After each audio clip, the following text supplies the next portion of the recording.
I apologize for that. I have a little medical condition that hit me, and I really apologize for that to happen for you and the whole world to see, but that's what that was all about. Fine. Getting back on what we're talking about is, we've talked about the compensatory damages, we've talked about negligence, we've talked about legal cause, we've talked about the parties, we've talked again about the injuries that are being claimed in this case.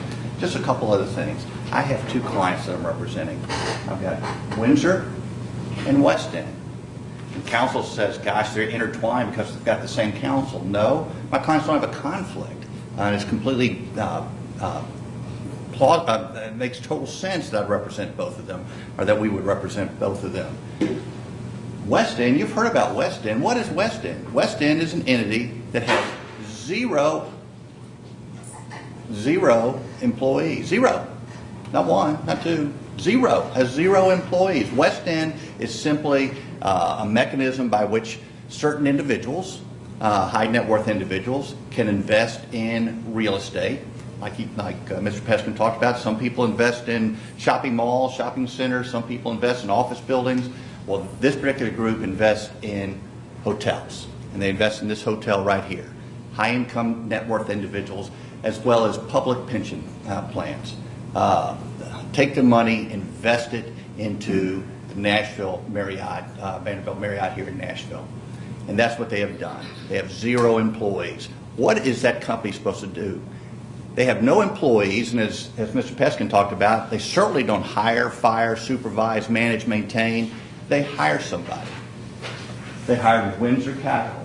Windsor Capital, a professional management, hotel management company they've hired, has their employees, and they come in. This entity over here, West End, retains Windsor to come manage and operate this hotel.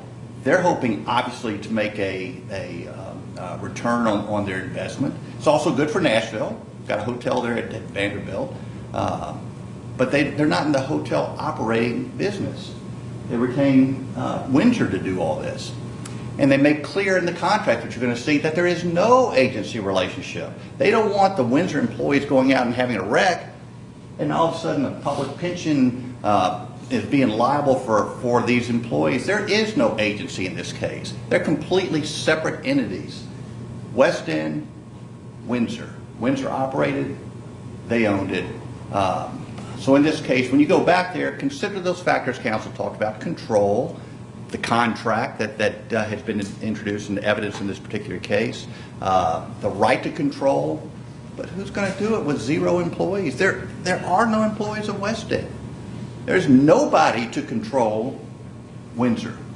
There are some investors, and the investors can replace and have replace the management companies. But with respect to the maintenance and operation of that hotel, that is Windsor that does that.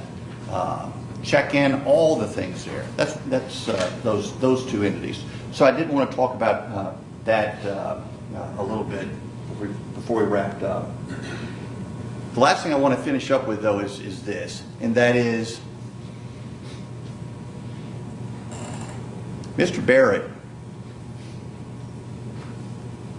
is being painted as a liar. He may be. No idea. He's got some perverted, disjointed mind.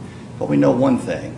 If Mr. Barrett is telling a lie with respect to his going up and finding this room being cleaned next to Miss Andrews, then he is one lucky guesser that he just happened to lie about a room that in fact was being cleaned as documented in the evidence, and lucky that nobody else knew anything about him being up there relative to reservations, wasn't on any of the reservation forms having a double-double when in fact he had the king. So he is one lucky guesser that he just happened to guess that the room wasn't next to Mr. Andrews, was in fact being cleaned. That tells you what happened. He did go up on that floor. He did go up there just as the employees have figured out in the course of going through this discovery, and that's how he got up there. Mr. Barrett is a criminal. He committed a crime against Miss Andrews. There's no question about that. A disgusting, despicable crime. But he is a criminal. He thinks like a criminal. He went around this country filming other women, filming Miss Andrews elsewhere. He is a criminal. Banks created bank robbers. Are banks responsible for bank robbers? In this case, you have a criminal, a sophisticated criminal that knows the hospitality industry, exploited that industry to the detriment of Miss Andrews and other people as well. But the hotel didn't create Mr. Barrett. Mr. Barrett is responsible for this. That's whose fault this is. On foreseeability, some of us have been around long enough that we look as we're standing in security lines and say, how did this happen? Who could ever have envisioned lines in airports like we have today 40 years ago? Who could ever envision that? Who could ever envision that people would come fly planes into buildings in our country?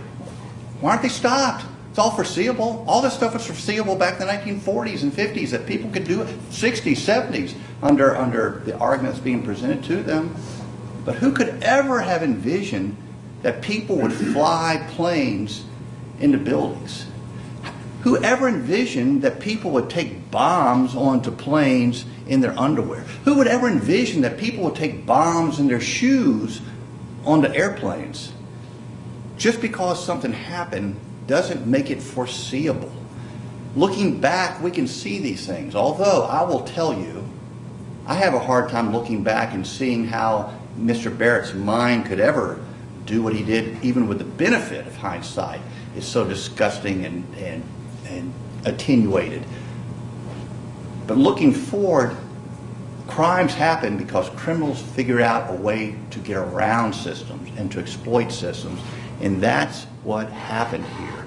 The person that is responsible for this is Mr. Barrett. Thank you, ladies and gentlemen. Thank you.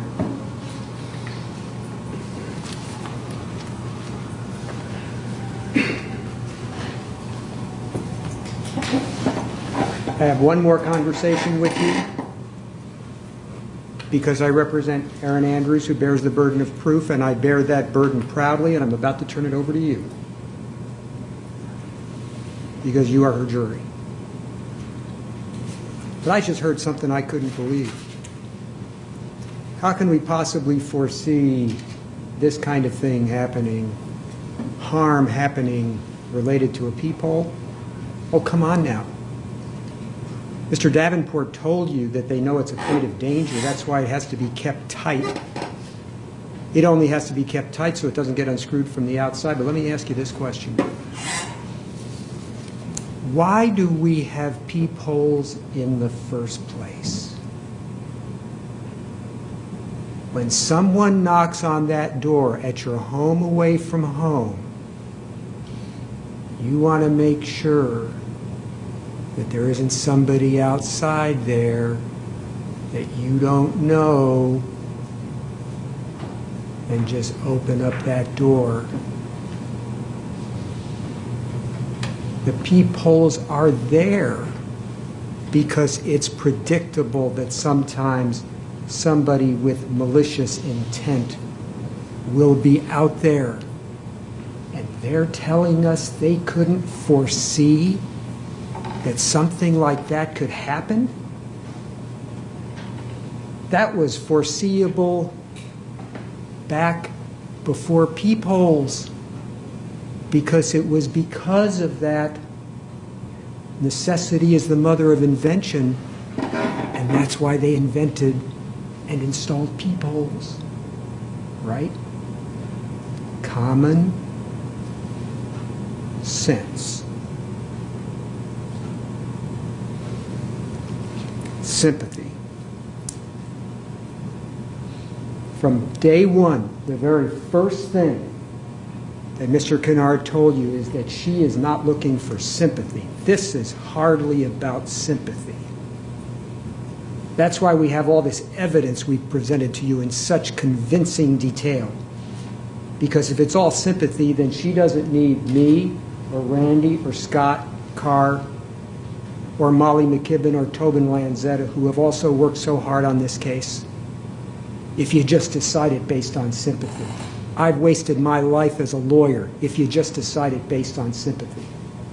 So you base it on the facts, the evidence, the law, and a proper and just result. But I'll tell you what, after saying that we are looking for sympathy when all I'm doing is talking about the hard-edged evidence in this case, they put up a video of a guy crying.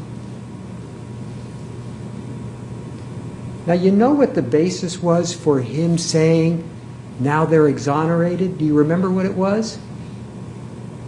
Since the time of his deposition, he had read Barrett's testimony.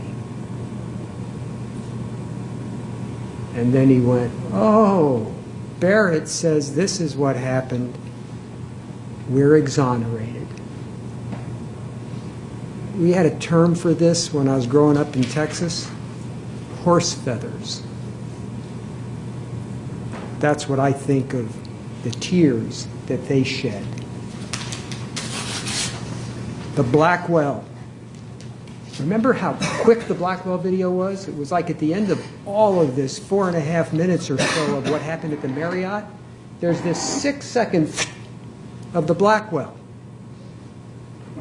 And are we going to believe him when Barrett said on that videotape testimony that he had a pang of conscience?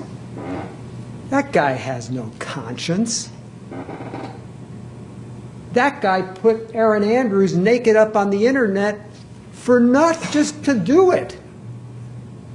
That guy has no conscience. I'll tell you what I think happened at the Blackwell that's just as plausible.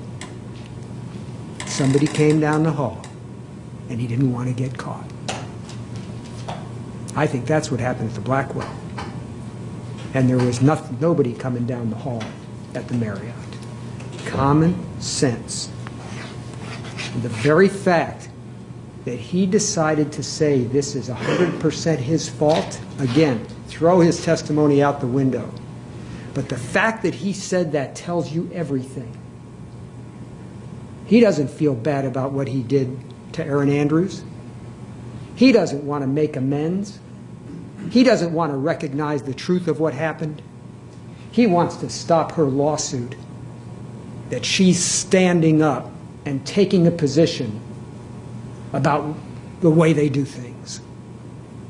And he was going to try to stab it and hurt her again. And that's why he made up a story that cannot be supported by the evidence, because it was impossible given the way the phone system worked.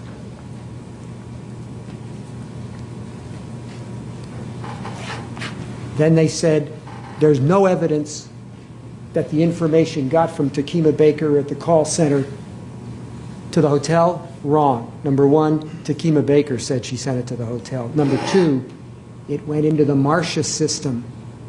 And that's why you see it on the Oscar history that has the Bates production number from the Nashville Hotel in the lower right-hand corner. It came right out of their computer. They had his request to be put next to Erin Andrews. By the way, I'm not going to try to answer everything that they raised. I disagree with everything I just heard, period. But I've jotted highlights down, and I'm going to cross them off. I'll be done shortly, okay? His first call to the hotel did not get sent to Takima Baker at the call center. The first call was not to make a reservation. It was to find out if Erin Andrews was going to be there. And that they handled at the hotel because they've got the reservation on record there for Erin Andrews. So don't get it mixed up. Sounds like they're trying to shove it off onto Marriott International. It's all right there at the Nashville Marriott.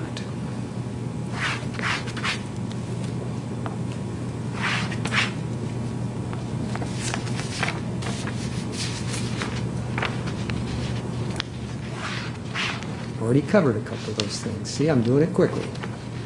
Oh. The example of getting in the car accident and then 2 weeks later walking down the block and having a tree fall on you, he said that means, oh, that's not foreseeable. That's not what I was talking about.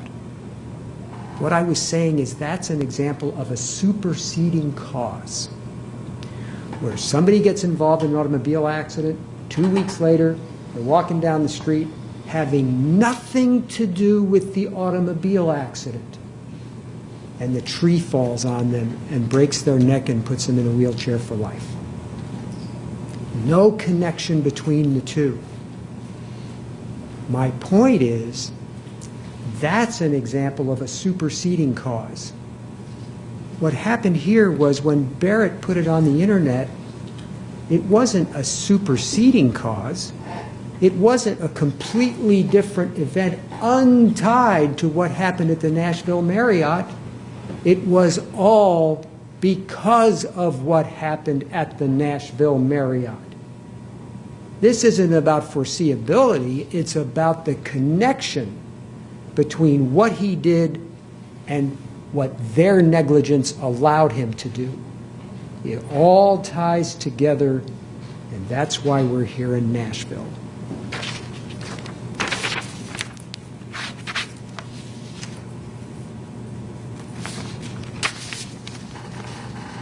On foreseeability, though, here is what he argued, and I'm almost done.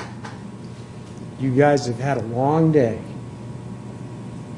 And I want to say, too, I can't tell you how much I appreciate, and our team and Erin do, and she's nodding right now, you being here and doing this. We've had a lot of delays along the way where the court was dealing with things outside your presence. And you were cool customers going back in there and probably going, what the heck are they doing? And when are we going to be out there again? And give me a magazine to read and whatever. And you've hung in there. We haven't lost one of you.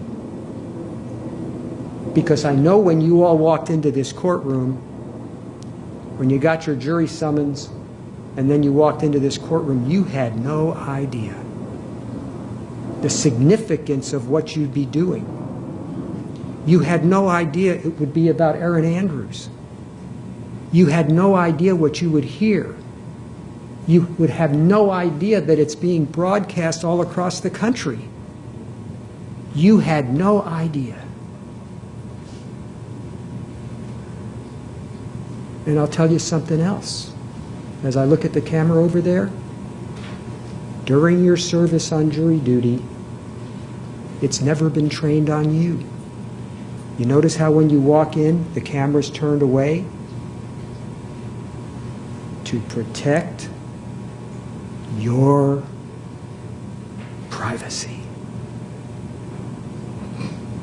And after it's over, you can do whatever you want to do, publicly or whatever, but while you're on the jury, your privacy is protected.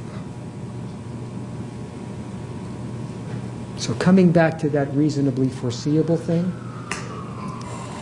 he said that I said that this hotel is in a terrible part of town and that there are criminals going up and down the hallways. I never said that. This hotel, while it's not part of Vanderbilt, is located on Vanderbilt land through a lease by the owners of the hotel. Vanderbilt University is one of the finest universities in the history of America. I hope there are none of you that are against the Commodores. I don't know. But if we stand back objectively, we know it doesn't get any better than Vanderbilt University here in Nashville. I never said any such thing. What I did say is that Mr. Strachan did not acknowledge, and maybe didn't even know, about acts of domestic violence that Nina Rivera-Keene talked about going on at the hotel that were sufficiently severe that they had to call the police. Now, why didn't that information show up on that 100% security review? And just think about domestic violence for a second. Remember the example that Mr. Kennard gave to Mr. Strachan when he was on the witness stand. And he said, supposing Sally Johnson was at the hotel up in room 1051, and it's 8 o'clock at night and it's cold and snowy or rainy outside, and a man comes in and says, I would like a room next to Sally Johnson. What would you have done back then in 2008? And he said, we would accommodate his request. Now, supposing that the man was Sally Johnson's husband, and supposing he had some malicious intent in mind. Might have been a totally innocent request, put me next to Sally Johnson, would you? Or it might be one that's not particularly innocent. It is not the right of the Nashville Marriott to make that decision for Sally Johnson without telling her, nor is it their right to make that decision for Erin Andrews without telling her and make her deal with this every day for the rest of her life. You may not foresee exactly what's going to happen with the danger, but you can foresee that there would be danger. And that's what foreseeability is about. Not the precise way it happens, but if you're negligent this way, can you foresee that some harm might happen?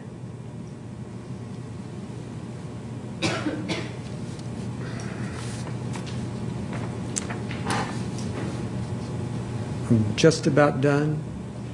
It's 5:01. Hang in there with me. Let me make sure.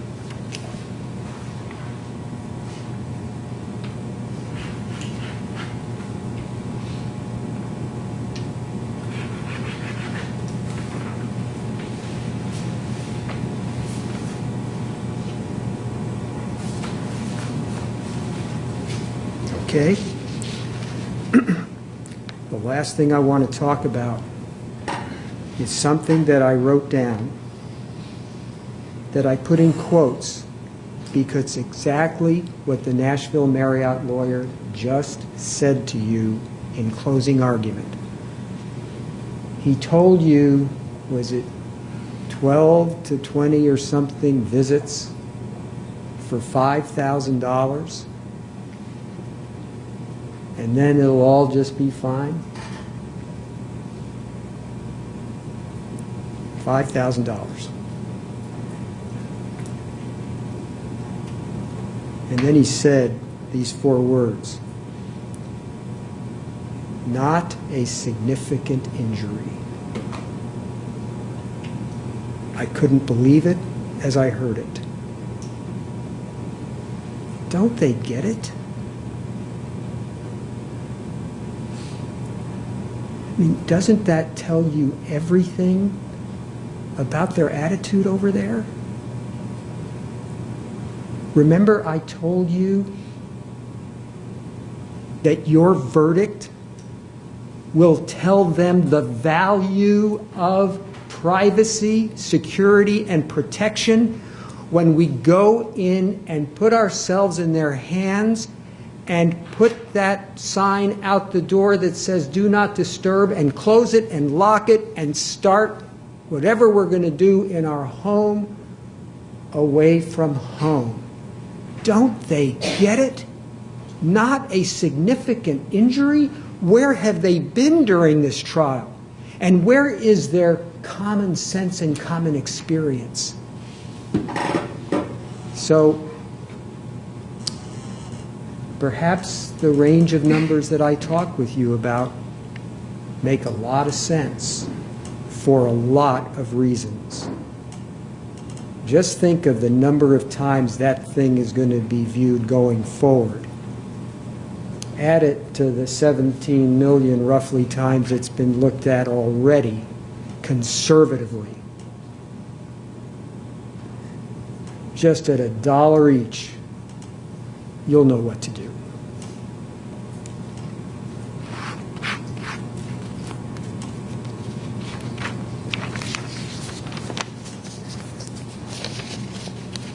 thank you for dealing with this, and thank you for your service. Relate to the jury, I have some additional charges, but they relate to your deliberating immediately after I get these charges. So I have a question for you. Tomorrow morning, how many of you have a problem deliberating on Saturday? I want to ask you what they are. It's been a long day, so we will begin deliberations on Monday morning at 9 o'clock. It's going to give you a long time to think about this case, and that's okay. But don't think about it with anybody else. Try not to look at it, see, here, we come in front of you. I'll see you Monday morning at 9 o'clock. All right.